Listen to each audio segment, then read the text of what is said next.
Hello दोस्तों, नमस्कार। उम्मीद करते हैं कि आप लोग अच्छे होंगे। देखिए, आज का एक मेरा ब्लॉग वीडियो है। अभी घूमने आए हुए हम लोग। देखिए कितना हरियाली है, ठंडा का मौसम है। देखिए हम लोग कपड़े पहने हुए हैं। गेहूं की खेत है, ये सरसों है।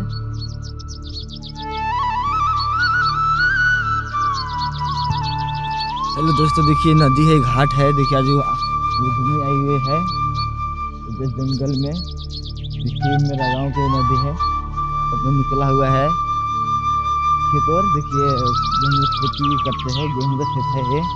इधर सरसों है, देखिए जब सरसों है, इधर ये रास्ता है जाने वाला।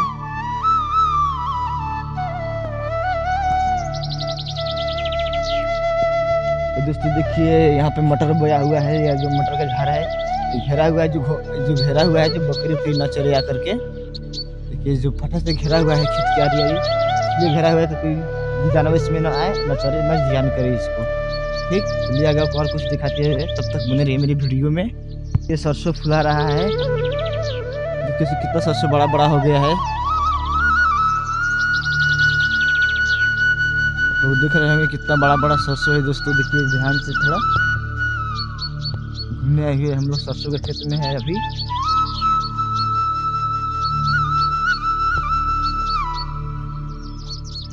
देखिए चल रहा है, देखिए कितना बड़ा सरसों हो गया है।